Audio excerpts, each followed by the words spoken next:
Everything I've done so that we can all be back together, and it doesn't work if it's not all of us. I will do whatever it takes to get us all there. I will. Dakota is welcome. You all are.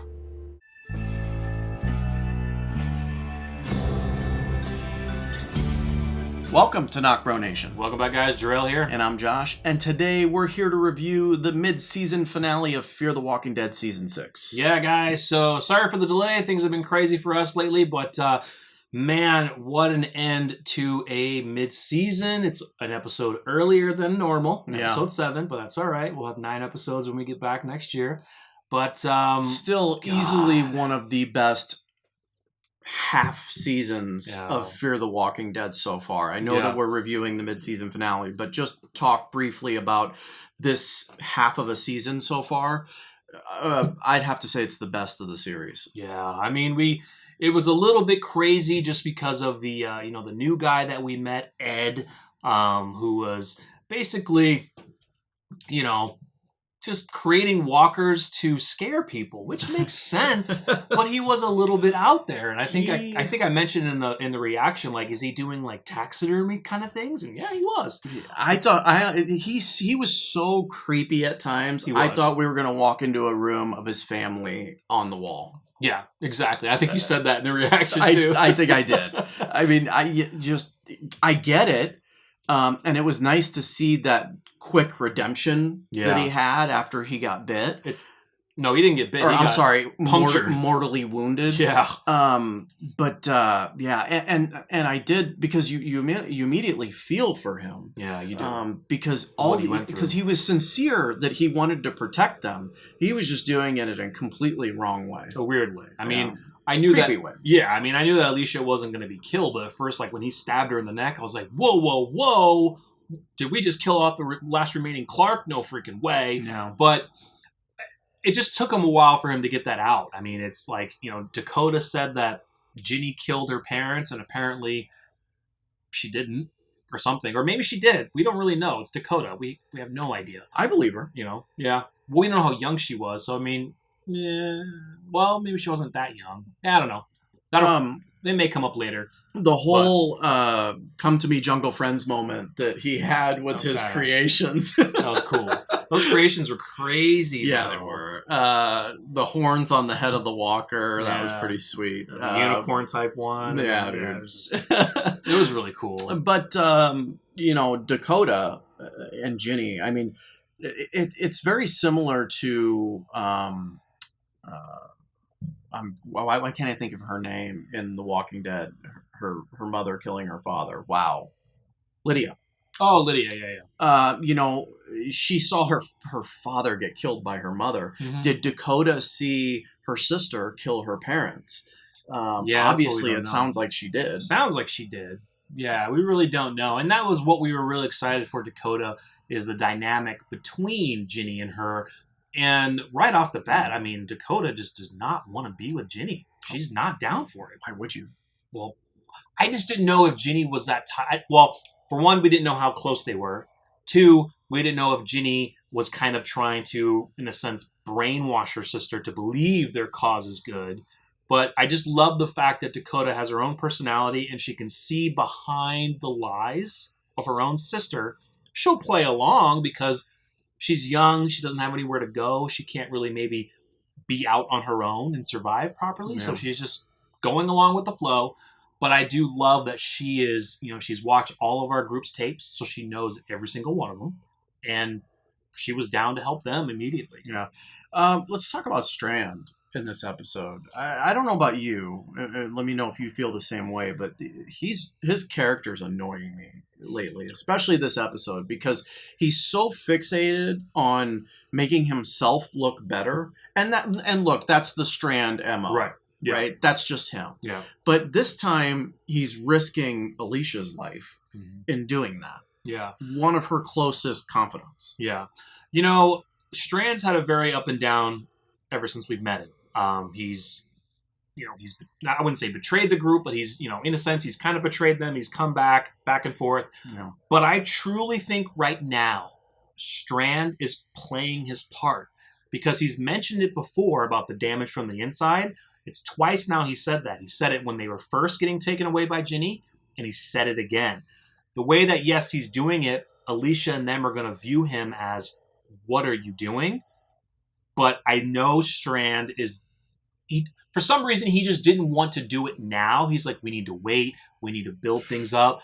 And it's like, well, Morgan and Alicia are going to take action.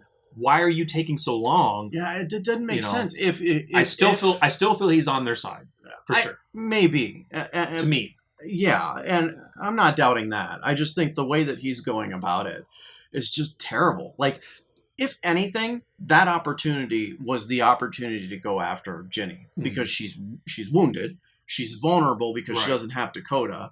Yeah. Morgan's killed quite a few of her rangers. Right. We don't know the exact numbers, but they're obviously dwindled a lot more. Yeah. with Morgan.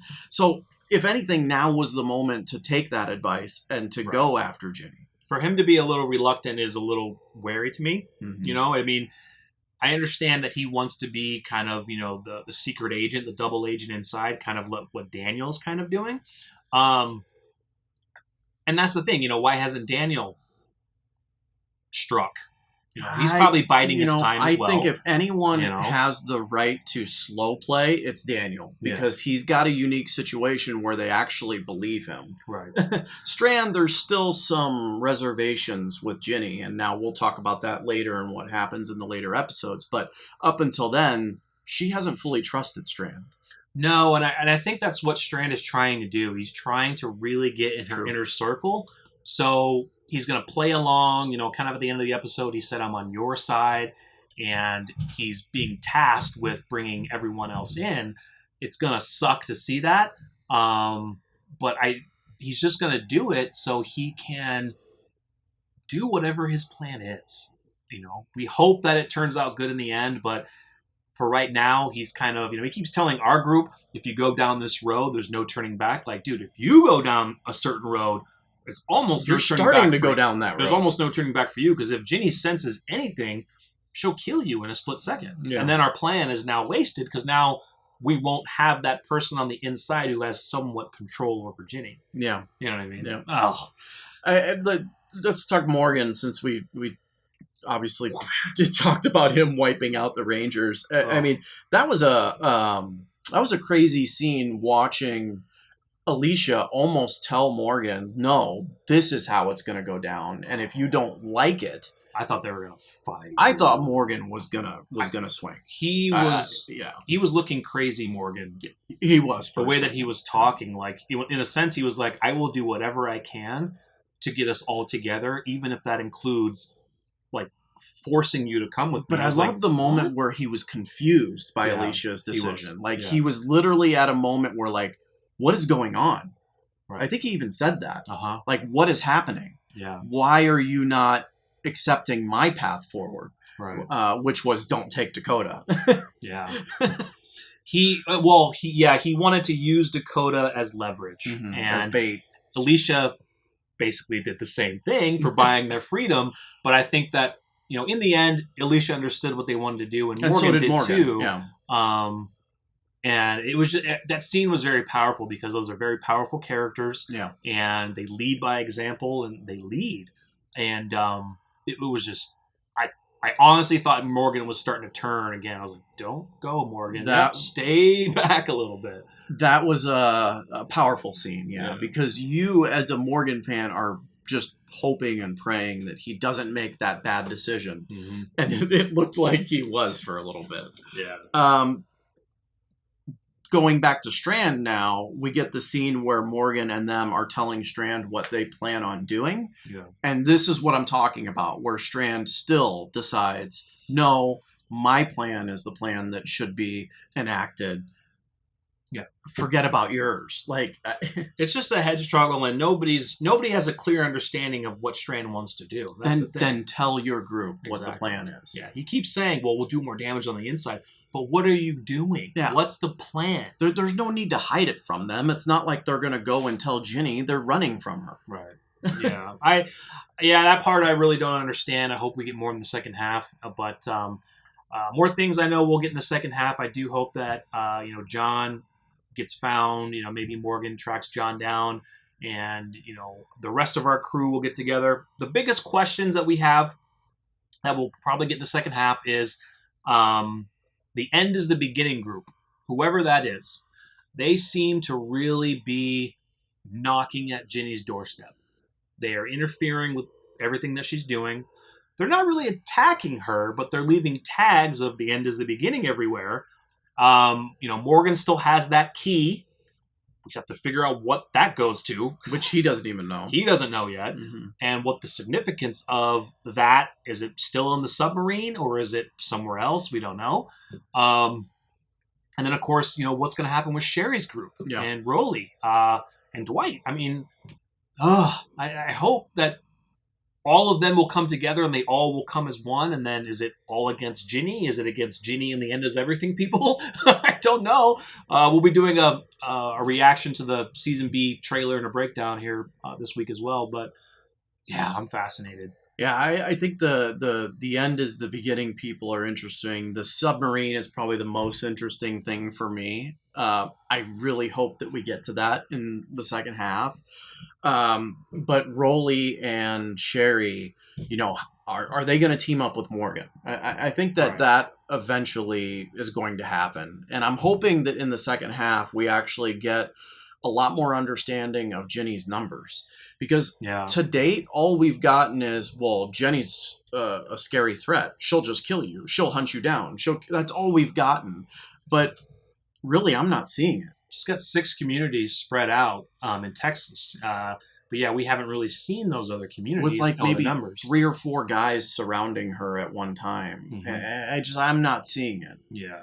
And kind of learning more what Ginny's overall goal is. Kind of similar to us still learning about CRM. What is the Pioneers' overall goal for their future? What do they really want?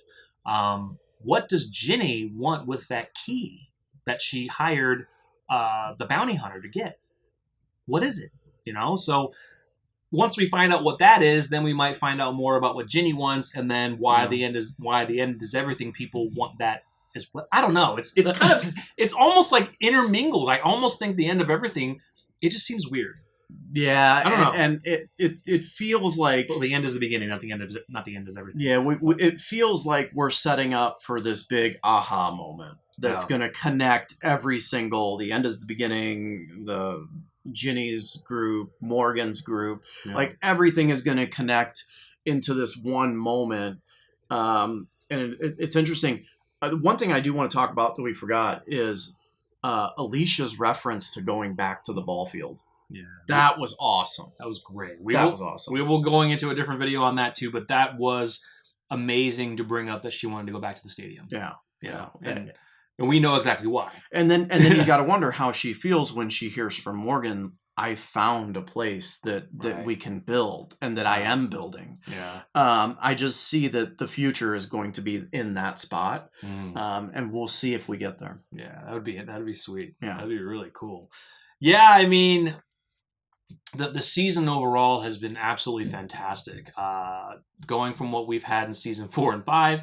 4 was probably the worst. 5 was a little bit better. 6 has just been outstanding. Yeah. And you got to think, these are the same showrunners that gave us season 4 and season 5. Doesn't make sense. These are the same showrunners that killed Madison.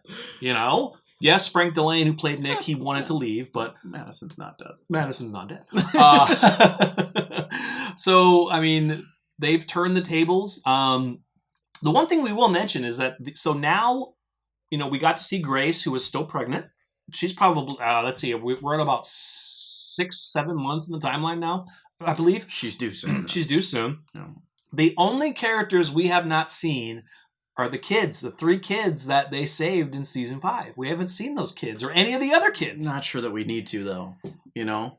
That's a plot. For me, that's a loose end. Yeah, if you're not going to show these kids, what are they doing with the kids? Maybe you could say maybe they shipped them to another community. You could briefly show them or give a little tidbit, you know, a one-liner from one of the characters of where they're at. But they kind of are they that important?